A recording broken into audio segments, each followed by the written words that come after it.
মই ইয়াত আহিছো আপোনালোকৰ পৰা 9 তাৰিখে আপোনালোকৰ পৰা সহযোগিতা বিচাৰি আহিছো।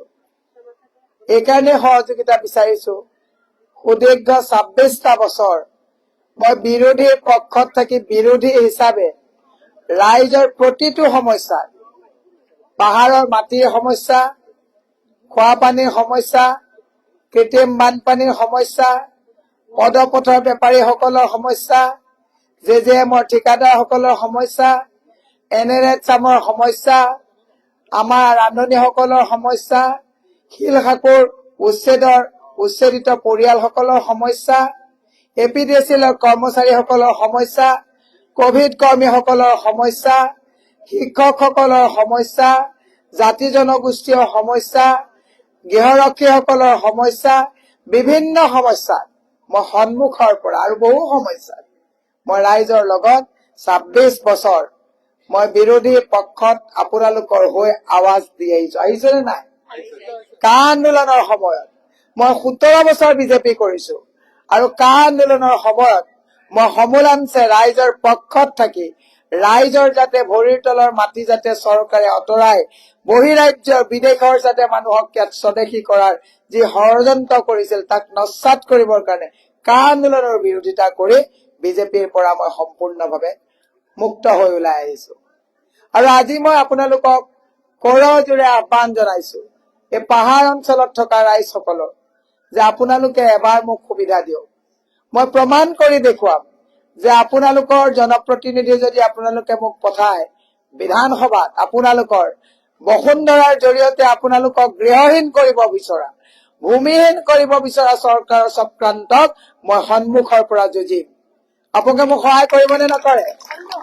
মই যদি বিধায়ক হৈ যাওঁ মই সন্মুখৰ পৰা বিধানসভাত যুঁজিম যে কংগ্ৰেছৰ দিনত 4টাকৈ বৃহৎ পানীৰ প্ৰকল্প কৰা হৈছিলে। মই দক্ষিণ পূব আপোনালোকৰ যিটো আমাৰ পানীৰ প্ৰকল্প, কিয় চৰকাৰে 10 বছৰত বিজেপি চৰকাৰে মানুহৰ ঘৰে ঘৰে পানী দিব নোৱাৰিলে তাক মই সন্মুখৰ পৰা যুঁজিম। মই চৰকাৰক যদি বিধানসভালৈ যাওঁ মই গৌৰৱ গগৈ ডাঙৰীয়াক কৈছো আপুনি মুখ্যমন্ত্ৰী হব, কিন্তু যিবিলাক প্ৰতিশ্ৰুতি দি পেলাই মই ভোট লম মই ৰাইজৰ এটা এটা প্ৰতিশ্ৰুতি যাতে সফল ৰূপায়ণ কৰাত সন্মুখত চকুত হৈ মই ৰাইজৰ হৈ যুঁজিম। আজি কৃত্ৰিম বানপানীৰ সমস্যা, মহিলাসকলৰ সমস্যা, বিভিন্ন সমস্যা আছে। আজি দুৰ্ভাগ্যজনক কথা 1250 টকাৰ কাৰণে প্ৰায় 80 লাখ মহিলাই ঘৰখন এৰি ল'ৰা ছোৱালীক তদাৰক কৰাৰ কথা বাদ দি তেওঁলোকে 1250 টকাৰ কাৰণে আজি ঘৰ এৰি তেওঁ মেল মিটিং কৰি ঘূৰি ফুৰিবলগীয়া হৈছে। কংগ্ৰেছৰ দিনত আঁচনি দিছিলে, কংগ্ৰেছৰ দিনত কল্পতৰু দিছিলে, কংগ্ৰেছৰ দিনত অন্ন সুৰক্ষা আঁচনি আনিছিলে, কংগ্ৰেছৰ দিনত ৰেচন কাৰ্ড দিছিলে, কংগ্ৰেছৰ দিনত আমাৰ মহিলাসকলক আইজনী মাজনী গোটেই আঁচনিবিলাক দিছিলে। আজি সেলফ হেল্প গ্ৰুপ, আত্মসহায়ক গোট কংগ্ৰেছৰ ফচল। আজি জব কাৰ্ডৰ কথা ৰাইজে পাহৰি গৈছে। জব কাৰ্ডৰ আজি তাৰিখত মানুহে বুজি নাপায় জব কাৰ্ড মানে কি, এইবিলাক আত্মসাৎ কৰা হৈছে। আজি দুৰ্ভাগ্যজনক কথা, বহু মানুহে ইতিহাস পাহৰিবলৈ ধৰিছে, কাৰণ বিজেপি চৰকাৰখনে বিজ্ঞাপনৰ জৰিয়তে মানুহক ইতিহাস পাহৰাইছে। আজি পাহাৰত থকা ৰাইজসকলে বুকুত হাত দি কওক যে আপোনালোকে যে পাহাৰত আছে শান্তিৰে, এই কংগ্ৰেছৰ ফচল হয় নে নহয় এবাৰ বুকুত হাত দি কওক। তেতিয়া মন্ত্ৰী ৰবীন বৰদলৈ ডাঙৰীয়া, পংকজ বৰবৰা ডাঙৰীয়া, অকণ বৰা ডাঙৰীয়া এওঁলোকে পাহাৰত তেওঁলোকৰ অহোপুৰুষাৰ্থ চেষ্টা কৰি পাহাৰলৈ ৰাস্তা ঘাট বিজুলীৰ ব্যৱস্থা কৰি দিছে।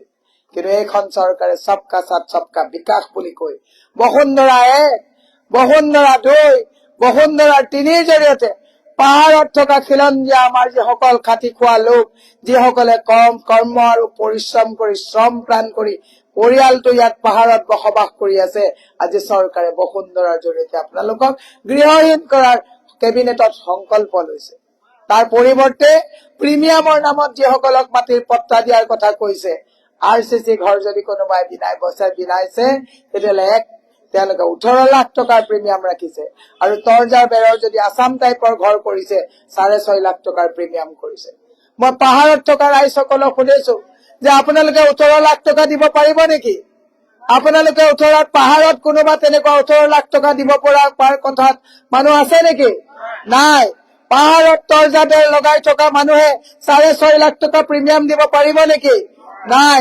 কিন্তু আপোনালোকে পাহৰি নাযাব, যেতিয়া হিতেশ্বৰ শইকীয়া ডাঙৰীয়াৰ চৰকাৰ চলিছিলে তেতিয়া হিতেশ্বৰ শইকীয়া ডাঙৰীয়াই কেইবাটাও পাহাৰত 10,000 টকাৰ প্ৰিমিয়ামত আপোনালোকৰ মাটিৰ পট্টা দিয়াৰ আৰু মাটিৰ সমস্যা মীমাংসা কৰাৰ দায়িত্ব লৈছিল। কিন্তু অপজিশ্যনত এজিপি চৰকাৰ, তেতিয়া তেওঁলোকে কি কৰিছিলে, তেওঁলোকে ইয়াত এইবিলাক দিব নালাগে বুলি ষড়যন্ত্ৰ কৰিছিলে। তৰুণ গগৈ ডাঙৰীয়াই তেওঁৰ যিটো শেষ কাল আছিলে তেতিয়া তেওঁ কৈছিলে যে 10 টকা প্ৰিমিয়ামত পাহাৰত আপোনালোকক মাটিৰ পট্টা যিসকলে কবুলা এপ্লাই কৰি থৈছিলে দিম বুলি তেওঁ কেবিনেটত সিদ্ধান্ত লৈছিলে। কিন্তু দুৰ্ভাগ্য তেওঁ চৰকাৰ নাহিল। আৰু এইবাৰ তেওঁৰ পুত্ৰ গৌৰৱ গগৈ ডাঙৰীয়াৰ নেতৃত্বত আমি ইস্তাহাৰ বনাইছো 85,000 যি গুৱাহাটীত পাহাৰত লোক আছে, যদি আমাৰ চৰকাৰ আপোনালোকে আনে আমি স্থায়ীভাৱে আপোনালোকৰ মাটিৰ পট্টাৰ সমস্যা সমাধানৰ দায়িত্ব পালন কৰিম। আজি দুৰ্ভাগ্যজনক কথা, এইখন চৰকাৰে হাল এৰি শিয়াল খেদিছে। এইখন চৰকাৰে 1250 টকা দি অসমৰ আই মাতৃসকলক ঘৰখনৰ পৰা বাহিৰত উলিয়াই নি দিশহাৰা কৰি পেলাইছে। আজি মাইক্ৰ' ফাইনেন্স ফ্ৰী কৰি দিম বুলি কৈছিলে, কৰিলে নেকি? নাই কৰা। এওঁলোকে অমৃত বৃক্ষৰ নামত 10,000 টকা দিম বুলি আমাৰ এই অজলা সৰল মহিলাসকলক এওঁলোকে প্ৰৰোচনা কৰিলে। আপোনালোকক অমৃত বৃক্ষত 10,000 দিলে নেকি? নাই দিয়া। এওঁলোকে অমৃত কলহৰ নামত আপোনালোকক ৰাস্তাই নচুৱাইছিলে। কিন্তু অমৃত কলহৰ মাটি ক'ত গ'ল এতিয়া অসমৰ মহিলাই গম নাপায়। মই আপোনালোকক এটা কথা কৈছো, আজি নিৰ্বাচনলৈ 10 দিন নাথাকোতে 9,000 টকাকৈ আপোনালোকৰ আমাৰ মহিলাসকলৰ একাউণ্টত ভৰাইছে। আৰু তাৰ পিছদিনাকৈ তেওঁলোকে কি কৰিলে, এটা চিলিণ্ডাৰত 62 টকাকৈ এওঁলোকে দাম বৃদ্ধি কৰিলে। কেইগৰাকী মহিলাক 9,000 দিলে আৰু লক্ষ লক্ষ মানুহৰ ঘৰৰ পৰা 62 টকাকৈ উলিয়াই লৈ গ'ল, চামুচেৰে দি বেলচা মাৰি লৈ গৈছে। এই কথাটো মনত ৰাখিব। মই সেইকাৰণে আপোনালোকক কৈছো, মাতৃ সমাজ জাগক। 9,000 চৰকাৰী স্কুল একত্ৰীকৰণৰ নামত বন্ধ কৰা হল। তাৰ পৰিৱৰ্তে মদৰ দোকান বৃদ্ধি কৰা হল। গলিয়ে গলিয়ে ড্ৰাগছ আসক্ত ল'ৰাক ৰিহেব কৰোৱা হৈছে। চৰকাৰৰ কাম, ৰিহেব চেণ্টাৰ খোলাটো চৰকাৰৰ কাম নহয়। জালুকবাৰীত পৰহি 9 কোটি টকাৰ ড্ৰাগছ ধৰা হৈছে। ড্ৰাগছে ইয়াত সোমাই আছে। চৰকাৰে ড্ৰাগছ ধৰাত কিন্তু চৰকাৰ তাত এংগেজ হোৱা নাই। চৰকাৰৰ কাম হৈছে যে আঁচনি দি মহিলাসকলক বিজেপিৰ ভোটাৰ বনাবৰ কাৰণে গোটেই সমাজখন শেষ কৰি পেলাইছে। আপোনালোকে চিৰিয়েল চাইছে, আপোনালোকে পূজা কৰে, মহিলাক কি বুলি কয়? মহিলা শক্তি মানে দুৰ্গা। মহিলাক লক্ষ্মী বুলি পূজা কৰা হয়, মহিলাক সৰস্বতী বুলি পূজা কৰা হয়। কিন্তু দুৰ্ভাগ্যজনক কথা, চৰকাৰখনে 1250 টকা দিয়াৰ পৰিৱৰ্তে শক্তি, লক্ষ্মী, বুদ্ধি আজি ভ্ৰষ্ট কৰি চৰকাৰে সকলোবিলাক কাম একাষৰীয়া কৰি আজি তাৰিখত মহিলাসকলক এনেকুৱা এটা পৰ্যায়লৈ কিছু মহিলাক লৈ গৈছে যে তেওঁলোকৰ যে পাহাৰত ঘৰটোও ভাঙা যাব সেইটোও তেওঁলোকে ভয় খোৱা নাই। কেৱল 1200 টকাৰ ধামখুমীয়াত নিজৰ ভেটি মাটিও আজি এৰাব গৈছে, এই কথাটো তেওঁলোকে বুজি পোৱা নাই। মই আপোনালোকক প্ৰত্যেকখন মিটিঙত কওঁ, মোৰ সিদিনা এজন বিএলঅক লগ পালো। তেওঁ কৈছে, বাইদেউ আমাৰ ঘৰত 4টা ভোট আছে, গোটেইকেইটা মোৰ ল'ৰা ছোৱালী আৰু মোৰ ভোট আপুনি পাব, কিন্তু মোৰ পত্নীৰ ভোটটো আপুনি নাপায়। মই বোলো দাদা কিয়? কৈছে তেওঁ 1250 টকা পায়। আৰু তাইক মই এবাৰ কৈছো যে মই ভোট দিবলৈ যাওঁতে তোমাক খানা চানা দি 6টা বজাত তলা মাৰি যাম, গধূলা আহি তলা তোমাক খুলি দিম, কাৰণ দেশত 2 লাখ কোটি টকাৰ ৰাজ্যত ধাৰৰ বোজা আমি লবলগীয়া হৈছে। মই মাতৃ সমাজক কৈছো, এগৰাকী মহিলা এখন সমাজ ৰচিব পাৰে আৰু এগৰাকী মহিলা এখন সমাজ ধ্বংস কৰিব পাৰে। মই মাতৃ সমাজক খৰজোৰে আহ্বান জনাইছো, বিজেপি চৰকাৰ কাৰো নহয়, বিজেপি চৰকাৰ দুখীয়া মানুহৰ চৰকাৰ নহয়, বিজেপি চৰকাৰ আমাৰ দৰে পাহাৰত থকা লোকসকলৰ চৰকাৰ নহয়, বিজেপি চৰকাৰ আদানী আম্বানীৰ চৰকাৰ। জনগোষ্ঠীয় লোকৰ 57,000 বিঘা মাটি আদানীক 1 টকা দৰত দি দিছে। তাৰ পৰিৱৰ্তে এওঁলোকে ছেটেলাইট কেমেৰা দি বসুন্ধৰাৰ জৰিয়তে আপোনালোকক ভূমিহীন কৰিবৰ কাৰণে এওঁলোকে কেবিনেটত সিদ্ধান্ত কৰিছে। এতিয়া প্ৰদ্যুৎ বৰদলৈ ডাঙৰীয়া কালিলৈকে 36 বছৰ কংগ্ৰেছে খুৱাই বোৱাই শকত আবদ কৰিলে। কংগ্ৰেছৰ কৰ্মীসকলে তেওঁক মিনিষ্টাৰ বনালে মাৰ্ঘেৰিটাৰ পৰা। তেওঁৰ নিজৰ সুবিধাৰ কাৰণে মাৰ্ঘেৰিটাৰ মানুহক তাতে এৰি নগাঁৱলৈ আহিলে। নগাঁৱৰ হাজাৰ হাজাৰ কৰ্মীয়ে তেওঁক সাংসদ বনালে, ৰাইজে তেওঁক সাংসদ বনালে। নিজৰ সুবিধাৰ কাৰণে নগাঁৱৰ ৰাইজক 2 বছৰ নহওঁতেই সাংসদটো তাৰ পৰা এৰি তেওঁ নিজৰ সুবিধাৰ কাৰণে হিমন্ত বিশ্ব শৰ্মাৰ ওচৰত আত্মসমৰ্পণ কৰিলে। আৰু সেইজন প্ৰদ্যুৎ বৰদলৈ ডাঙৰীয়াই 15 দিনৰ আগত বিজেপি সবতছে ভ্ৰষ্টাচাৰ চৰকাৰ বুলি তেওঁ এখন অভিযোগনামা উলিয়াইছিলে। আৰু সেইজনে কৈছিলে যে বিজেপি চৰকাৰ দেশৰ ভিতৰতে ভ্ৰষ্টাচাৰ বুলি কৈছিলে। আজি 15 দিন পিছত সেইজন মানুহে বিজেপিক সবতছে ভাল বুলি কৈছে। সিদ্ধান্ত ৰাইজৰ যে এনেকুৱা দুইমুখীয়া মানুহক আপোনালোকে যদি ভোট দিয়ে তেতিয়াহ'লে আপোনালোকৰ ভেটি মাটি থাকিব নে নাথাকিব হিচাপ আপোনালোকে কৰিব। আজি দুখ লাগে, বিজেপিৰ যদি কৰ্মী আছে, মই আপোনালোককো কৈছো, ময়ো 17 বছৰ বিজেপি কৰিছিলো, এতিয়া সেই বিজেপি নাই, কংজেপি হৈ গল। কংগ্ৰেছৰ দুৰ্নীতি পৰায়ণ সকলো মানুহকে লৈ তেওঁলোকে এটা নতুন বিজেপি কৰিলে, এইটো কংজেপি, হিমন্ত বিশ্ব শৰ্মাৰ বিজেপি। এইখন কাগজ আপোনালোকে চাই লওক, অভিযোগনামা, যে সবতছে হিমন্ত বিশ্ব শৰ্মা কোন বুলি কোনে কৈছিলে? প্ৰদ্যুৎ বৰদলৈ কৈছিলে। সবতছে ভ্ৰষ্টাচাৰী কোন বুলি কৈছিলে? হিমন্ত বিশ্ব শৰ্মা। কোনে কৈছিলে? প্ৰদ্যুৎ বৰদলৈ কৈছিলে।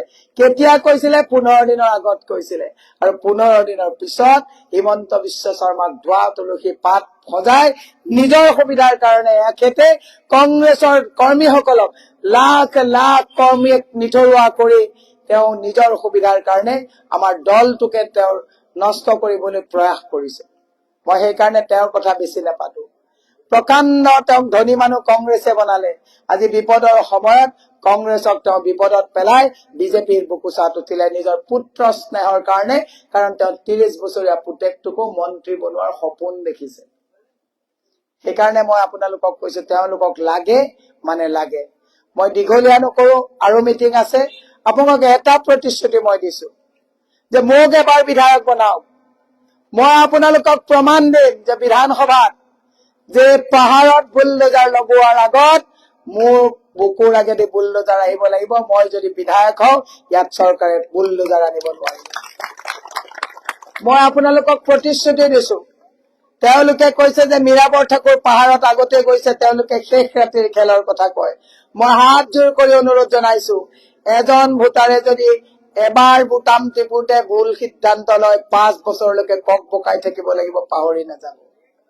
আপোনালোকে যদি নিজকে ভাবিছে মোৰ এটা ভোট, আপোনাৰ এটা ভোটৰ কিমান মূল্য, প্ৰত্যেকজনে তেওঁৰ যদি ভোটৰ মূল্যটোক যদি সঠিক সিদ্ধান্তত গণতন্ত্ৰৰ পক্ষত যদি আপোনালোকে প্ৰদান কৰে, তেতিয়াহ'লে এখন ভাল সুস্থ সমাজ প্ৰতিষ্ঠা হ'ব। যিখন ৰাজ্যত জুবিন গাৰ্গ সুৰক্ষিত নহয়, যিখন ৰাজ্যত জোনমণি ৰাভাক হত্যা কৰা হল দুৰ্নীতিৰ বিৰুদ্ধে মাত মতাৰ কাৰণে, সেইখন ৰাজ্যত আঁচনিভুক্ত 1200 টকীয়া বাইদেউ বিলাকে যে কৈছে যে মামায়ে কলে জীৱনো দিম, নিদিব। কিয় মামায়ে কলে জীৱন দিব আপুনি? কাৰণ আপোনাৰ ঘৰত আপোনাৰ স্বামীক এৰি থৈ গৈছে, আপোনাৰ ঘৰত ল'ৰা ছোৱালী থৈ গৈছে। একনো কবলৈ বেয়া লগা নাই যে মামায়ে কলে জীৱন দিম বুলি কিয় কৈছে? আপোনালোকে নকব। মামায়ে আপোনালোকক একো মৰম কৰা নাই, নাটক কৰি আছে। 1250 টকা দি আপোনাৰ ঘৰৰ পৰা 3,500 টকা মাহে কাটি কাটি লৈ গৈ আছে। এটা গেষ্ট্ৰিকৰ টেবলেটৰ 4 টকাৰ দাম এতিয়া 22 টকা হল। ভেজাল ঔষধে গোটেইখন কঙা কৰিছে। সবতছে ডাঙৰ কথা এটা কওঁ, কভিডৰ সময়ত এইবিলাক ইনজেকচন লগাই গোটেই ভাৰতবৰ্ষৰ মানুহক দুৰ্বল কৰি পেলালে, শাৰীৰিকভাৱে ঘটনাত পেলাব। মানুহ খোজকাঢ়ি যাই থাকোতে মানুহৰ মৃত্যু হৈছে, মানুহৰ ভৰিত জোৰ নাইকিয়া হৈছে, ডেকা ডেকা মানুহৰ হাতত জোৰ নাইকিয়া হৈ গৈছে। এইখন চৰকাৰে ব্যৱসায়ৰ কাৰণে মানুহৰ মানৱ সম্পদকো এওঁলোকে কোনো কাৰণতে ৰক্ষণাবেক্ষণ নিদিয়াৰ যি মাৰপাকত আমাক ফচাই লৈছে, এবাৰ চিন্তা কৰাৰ সময় সমাগত। আপোনালোকক মই সেইকাৰণে কৈছো, জনগোষ্ঠীয় লোকসকলক কোনো এওঁলোকৰ লগত নাই। আজি কাৰ্বি আংলঙত কিয় তুলিৰামৰ ঘৰ জ্বলাই দিবলগীয়া হল? কাৰণ জনগোষ্ঠীয় লোকৰ মাটি, ভৰি তলৰ মাটি এওঁলোকে আদানী আম্বানীক চমজাই দিছে। আপোনালোকৰ পৰা 25 কিলোমিটাৰ দূৰত, আপোনালোকৰ পৰা 10 কিলোমিটাৰ দূৰত আজাৰাত যাওক, 410 বিঘা মাটি আপোনালোকৰ নিচিনা মানুহক উচ্ছেদ কৰা হৈছে। পৰ্বতজোৰালৈ যাওক, তাত মানুহৰ লগত বুলডোজাৰ লগোৱা হৈছে। আপোনালোকে লোহাৰ ঘাটত যাওক, তাত প্ৰায় 7,000 বিঘা মাটি তেওঁলোকে উচ্ছেদ কৰি মানুহ এতিয়া ক'ত যাব? দিশহাৰা হৈ গৈছে। এবাৰ আপোনালোকে চিন্তা কৰক। মূল্য বৃদ্ধিয়ে কোঙা কৰি পেলাইছে মানুহক। প্ৰত্যেকগৰাকী মাতৃয়ে পাকঘৰত যেতিয়া যায় পাকঘৰৰ টেমাবিলাক খালী, ল'ৰা ছোৱালীৰ মুখলৈ চাই যেতিয়া ভাল বস্তু এটা খুৱাব নোৱাৰে মাকৰ হৃদয় কঁপে। সেইকাৰণে মই আপোনালোকক কৈছো যে আপোনালোকে এবাৰ সহায় কৰক। মই বলিষ্ঠভাৱে আপোনালোকে মোক ঘৰত বিচাৰি যাব নালাগে। মই পাহাৰে পাহাৰে আপোনালোকৰ সমস্যা সমাধান কৰিবৰ কাৰণে আহিম। প্ৰদ্যুৎ বৰদলৈ ডাঙৰীয়া যিটো পাহাৰত গীতানগৰত থাকে, তেওঁ দিছপুৰৰ বাসিন্দা নহয়, 100 কোটি টকীয়া বিল্ডিঙত থাকে, ৰাজ অট্টালিকাত থাকে। তেওঁৰ কাৰণে পাহাৰত থকা এইবিলাক সৰু সৰু ঘৰ, এইবিলাক 5 ইঞ্চি ৱালৰ 3 ইঞ্চি ৱালৰ ঘৰ, এইবিলাক তেওঁলোকৰ কাৰণে সৰু সুৰা মানুহ। এবাৰ মনত ৰাখক, মই আপোনালোকৰ মনৰ আৰু হৃদয়ৰ কথাবিলাক বুজিছো। আপোনালোকে 10টা বছৰে নৰেন্দ্ৰ মোদীৰ মন কি বাত শুনিলে। মই মোৰ মনৰ কথা আপোনালোকক কব বিচৰা নাই, মই ৰাইজৰ মনৰ কথা বিচাৰিছো যে পাহাৰত যেতিয়া বুলডোজাৰ আহে মাতৃয়ে সকলো ল'ৰাকেইটাক কোলাত লৈ ভাবে যে মোক বুলডোজাৰ দি উচ্ছেদ কৰিব নেকি, তেওঁৰ হিয়া কঁপি যায়। যেতিয়া এজাক বৰষুণ দিয়ে আমাৰ ৰুক্মিণী গাঁও, হাতীগাঁও, ঘোঁৰামৰা, ভেটাপাৰা, চন্দননগৰ, কাহিলীপাৰা এইবোৰ অঞ্চলত মাকে ঘৰত চটফটাই থাকে যে টিউচনত গৈছিল ল'ৰাটো, এই মাত্ৰ আহোঁতে গাঁতত পৰি মৰিব নেকি, কৃত্ৰিম বানপানীত কৰবাত উঠি যাব নেকি, ভয়ত মানুহে শংকাত থাকিবলগীয়া হৈছে। হয় নে নহয় এবাৰ মনত কৰিব। মাহী পেহী আহিলে আগতে আমি ঘৰত 15 দিন ৰাখো, এতিয়া হাতত বেগ লৈ আহিলে মানুহে ভাবে যে বাথৰুমত পানী নাই, পাকঘৰত পানী নাই। এতিয়া মা ঘৰত আলহী আহিলে মানুহে বেয়া পায়। কথাটো হয় নে নহয় এবাৰ মনত পেলাব। আৰু চবতছে ডাঙৰ কথা মই কৈছো, আমাৰ দুখীয়া নিচলা মানুহক এনেকুৱাকে শোষণ কৰিছে, হাৱাই চেণ্ডেলযোৰ কিনিলেও 18 টকা GST দিব লাগে, আৰু দুখীয়া নিচলাৰ ঘৰৰ ল'ৰা ছোৱালীয়ে কাঠ পেঞ্চিলডাল কিনিওতেও তাত 5% GST দিব লাগে। দুৰ্ভাগ্যজনক কথা। সেইকাৰণে মই আপোনালোকক কৈছো, কংগ্ৰেছে 450 টকাত চিলিণ্ডাৰ তৰুণ গগৈ দিনত দি থৈ গৈছিলে, আজি হয়তো 1026 টকা হল। তৰুণ গগৈ শেষ কাৰ্যকালত 80 টকাত মিঠাতেল আপোনালোকক দি গৈছিলে, এতিয়া 240 টকা হল। তৰুণ গগৈ শেষ কাৰ্যকালত 4 টকাত আপোনালোকক নিমখৰ 1 কেজি দি গৈছিলে, এতিয়া 35 টকা হল। 1250 টকা কৰফৰাৰ গৈ আছে। এই কথাটো হৃদয়ংগম কৰিব বুলি ভাবি এবাৰ মোক সুবিধা দিয়ক, বিধানসভা চাই ভাল পাব। মই আপোনালোকৰ প্ৰত্যেকটো ইছ্যুক, প্ৰত্যেকটো সমস্যাক বলিষ্ঠভাৱে বিধানসভাত উত্থাপন কৰি দিছপুৰ সমষ্টিৰ চুকে কোণে থকা প্ৰত্যেকটো সমস্যাক মই বলিষ্ঠভাৱে উত্থাপন কৰি সমাধান কৰাৰ দায়িত্ব ল'ম। 9 তাৰিখৰ দায়িত্ব দিছপুৰবাসী ৰাইজে লওক। আপোনালোকে 9 তাৰিখৰ দায়িত্ব লওক। মই কথা দিছো 5 বছৰ মই আপোনালোকৰ দায়িত্ব ল'ম, আৰু মই সংকল্প লৈছো, সাধনা কৰিছো যে এবাৰ মোক আপোনালোকে বিধায়িকা কৰি পঠাওক। মই মৃত্যুৰ পিছত মই ভাবো যে মই যেতিয়া মৰিম, এই দিছপুৰ সমষ্টিৰ প্ৰত্যেকজনৰ হৃদয়ৰ কোণাত যাতে এটোপাল হলেও চকু পানী ৰাখি থৈ যাব পাৰো, মই ৰাইজৰ হৈ কাম কৰিম বুলি মই প্ৰতিশ্ৰুতি দিছো। সেইকাৰণে মই আপোনালোকৰ পৰা আশীষ বিচাৰিছো, আশীৰ্বাদ বিচাৰিছো। খানা খোৱালে প্ৰদ্যুৎ বৰদলৈ খাই লব, পইচা দিলেও আপোনালোকে লৈ লব, এইবিলাক ৰাইজৰ ৰাজহুৱা পইচা, আত্মসাৎ কৰা পইচা। কিন্তু আপোনালোকে EVM-ত বুটাম টিপুতে মীৰা বৰঠাকুৰৰ বুটামটো কংগ্ৰেছৰ হাতত বুটাম তুলি মোক আপোনালোকে শক্তি দিয়ক। মই আপোনালোকৰ ৰক্ষণাবেক্ষণত দুৰ্গাৰ দৰে আপোনালোকক মই ৰক্ষণাবেক্ষণ দিম। মই আপোনালোকৰ হৈ কাম কৰিম বুলি প্ৰতিশ্ৰুতি দি আপোনালোকৰ পৰা আশীৰ্বাদ বিচাৰিছো, সহায় বিচাৰিছো। আৰু এইখিনি কথা কৈ মই নামঘৰত সেৱা ল'ম। সেৱা লৈ পেলাই আৰু মিটিং আছে, এতিয়া মই তালৈ যাম। মই সকলোৰে আশীৰ্বাদ বিচাৰিছো। এইখিনি কথা কৈ মই আপোনালোকৰ উজ্জ্বল ভৱিষ্যত কামনা কৰিছো। আপোনালোকে যাতে খুব শান্তিৰে শুব পাৰে তাৰো কামনা কৰিছো। আৰু সকলোতকৈ মোৰ ভাল লাগিছে, কংগ্ৰেছৰ পুৰণা নিষ্ঠাবান বহুত কৰ্মী, যিবিলাক কৰ্মীক মই কেতিয়াও দেখা নাছিলো, তেওঁলোকো ওলাই আহিছে। এইটো আশীৰ্বাদ নহয় কি? আজি কংগ্ৰেছৰ এনেকুৱা পুৰণা কৰ্মী ইয়াত ওলাই আহিছে, ইয়ে প্ৰমাণ কৰে যে কংগ্ৰেছৰ মানুহৰ মুখত মই হাঁহি বিৰিঙাব পাৰিম বুলি তেওঁলোকে কৰ্মীসকলে উপলব্ধি কৰিছে। আৰু মই প্ৰতিশ্ৰুতি দিছো, মই আহি থাকোতে গাড়ীত মই কৈছো যে সন্মুখত যে মোৰ 30খন বাইক চলি আছে, এই ল'ৰাবিলাকে একো টকা পইচা লোৱা নাই, কিন্তু কিমান নিষ্ঠাৰে মোক তেওঁলোকে এস্কৰ্ট কৰি লৈ গৈছে। মই এই ল'ৰাবিলাকৰ দায়িত্ব ল'ম। আৰু আজি ইয়াত যিসকলে মোৰ মিটিং ৰেণু বাইদেউহঁতে পাতিছে, আমাৰ বুথৰ সভানেত্ৰীসকলে পাতিছে, মই যদি বিধায়িকা হওঁ কৰ্মীৰ মুখত হাঁহি ঘূৰাই অনাৰ দায়িত্ব মই লৈছো বুলি প্ৰতিশ্ৰুতি দি মই মোৰ বক্তব্য সামৰণি মাৰিছো। ধন্যবাদ।